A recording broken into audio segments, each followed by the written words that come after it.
বাবার বাড়ি আসলে কখন যে সময় কেটে যায় বোঝাই যায় না। সত্যি কথা বলতে মায়ের কাছে যখন আমি থাকি সকাল থেকে রাত হয়ে যায় তা আমি টের পাই না। তো চলো প্রথম থেকে ভিডিওটা স্টার্ট করি। তো আমি সুস্মিতা, তো আমার চ্যানেলে তোমাদেরকে অনেক অনেক স্বাগত। আমি এসেছি আমার বাবার বাড়িতে মায়ের কাছে। সত্যি কথা বলতে হয়তো এটা আমার বাবার বাড়ি, কিন্তু এখন আর বাবা আমার কাছে নেই। কষ্ট হয় জানো তো, তোমাদের তো বলেছি কি সব কিছুই। আর যাই হোক, কিছু করার নেই, মায়ের সঙ্গে ভালোভাবে থাকি, দুদিন থেকে আবার চলে যাই। বা যাই হোক, আমার সময়টা মায়ের সাথেই কেটে যায়। তো ভাই আছে, তো ভাইও এখানে চা খাচ্ছে আর ডিম টোস্ট করেছিল মা সকালবেলা। সত্যি কথা বলতে আমার ভাই আর মা থাকে বলে তাও মাঝে মধ্যে আসতে ইচ্ছা করে।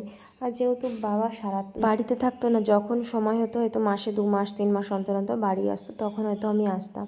তার জন্য হয়তো একটু অসুবিধা হয় না। তা যাই হোক, তোমাদের যেটা বলবো, সত্যি কথা বলতে টেনশন তো মাথার মধ্যে ঘুরতে থাকে কোনো কিছু না কোনো কিছু।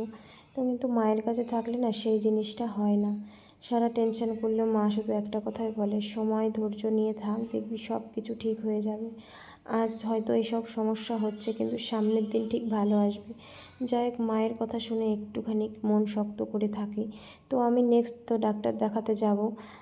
দেখা যাক ডাক্তার আমাকে কী টেস্ট দেয়। আর যেটা বলছিলাম, সবার 1 তারিখের মধ্যে টাকা চলে এসছে, কিন্তু আমাদের টাকা আসেনি। সত্যি কথা বলতে মায়েরও একটু কষ্ট হচ্ছিল, স্বাভাবিক।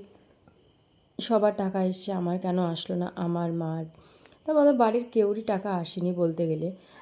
একটু তো খারাপ লাগেই বলো, সবাই একটা আশা করে থাকে একটা টাকা। অল্প মানে টাকাটা তো আর কম না, 3,000 টাকা।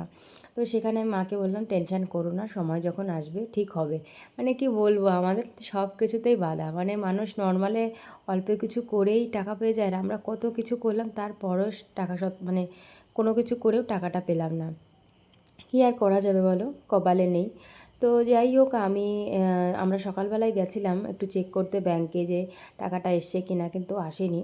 তো বাড়ি এসে কিন্তু কাজকর্ম সেরে পুজো টুজো দিয়ে যাব হচ্ছে বিডিও অফিস। দেখা যাক সেখানে গিয়ে কি বলে, কারণ না জানা পর্যন্ত না ভালো লাগছে না। স্বাভাবিক, সবাই টাকা পেয়েছে, নিজের মনেও তো বলে সে যা টাকাই হোক, সে 1 লাখ হোক আর 1,000 হোক আর 3,000ই হোক, টাকা ভাই পাবো, সবাই মিলে বেশ ভালো লাগে, আনন্দ না? টাকাটা একটু কোনো কাজে চলে আসবে আমাদের মতো মানুষের।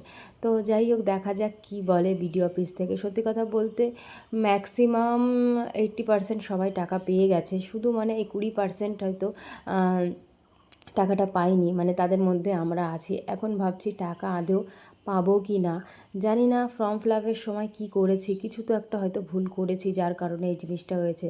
আমি একটা জিনিসই বুঝি না, আমারই কেন এই জিনিসটা হয়, কোনো ভুল ভ্রান্তি। ভগবান কী যে লিখে রেখেছে আমাদের কপালে জানি না। সবাই সব কিছুই সহজে পেয়ে যায়, আমাদের এত মানে ঘোরায় কেন কি জানি, কপালে কি আছে। তো যাই হোক, চিন্তা মিন্তা আর করলাম না, তাড়াতাড়ি খাওয়া দাওয়া করে, দেখো মা কিন্তু গাবলাতে ভাতটা একসঙ্গে মাখিয়েছিল, মানে তাড়াতাড়ি করে খেয়ে দিয়ে চলে যাই। তো এদিকে খাওয়া দাওয়া হয়ে গেছে, এখন রেডি হয়ে নিয়েছি, বেরোবো। তো যাই হোক, দেখা যাক বিডিও অফিস গেলে কি অবস্থা হয়। আর সত্যি বলতে আমাদের পাড়াতে ম্যাক্সিমাম সবাই টাকা পেয়েছে, মানে 100-র মধ্যে 100, ওই 1% আমার মা, তারপরে আরও কিছু মানুষ আছে তারা পায়নি, মানে এই বিষয়টা হয়েছে। যাই হোক, সরকারি টাকা বলো সবাই পেলে বেশ ভালো লাগে, কিন্তু কিছু করার নেই, কপালে না থাকলে যেটা হয়, মানে কপাল ঘুরে ঘুরে আমাদেরই পড়ে যে টাকা পয়সা আমাদের কিছু দেবে না, কোনো কিছুই আমাদের সাথে হবে না। যাই হোক, কিছু করার নেই। তো মা আর আমি বেরিয়ে পড়লাম বিডিও অফিসে যাওয়ার জন্য। টোটোতে করে গেছিলাম। কি বলবো, মানে স্বাভাবিক খারাপ লাগে, কারণ সবাই টাকা পেয়ে গেছে, আমরা পাইনি, একটু তো খারাপ লাগে, কিছু করার নেই।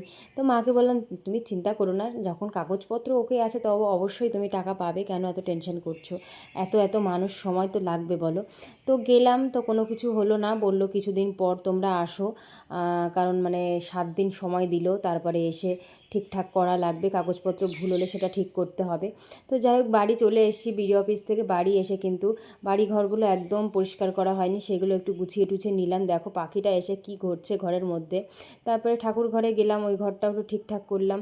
সকালবেলা এই নানান তালের জন্য কিন্তু আমাদের আর কোনো কিছুই হয় না, সত্যি কথা বলতে।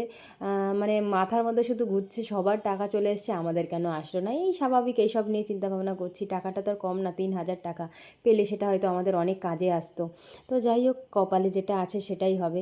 তো সামনের দিন তো আমি ডাক্তার দেখাতে যাব, দেখা যাক কী দেখি ওষুধ দেয়। আমি শুধু এই একটা কথাই ভাবছি, কত রিপোর্ট টিপোর্ট দেবে, কত টাকা পয়সার ব্যাপার বলো তো।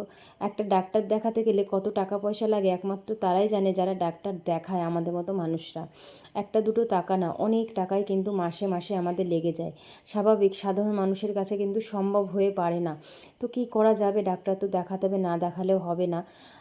তো যাই হোক, বাড়ি এসে সব কাজকর্ম সেরে নিয়েছি, আর মা কটা সিদ্ধ ভাত বসিয়েছিল সেটাই খাবো। তো যাই হোক, ভিডিওটা এই পর্যন্ত শেষ করব। নেক্সট একটা ভিডিওতে দেখা হবে। ভালো থেকো, সুস্থ থেকো সবাই।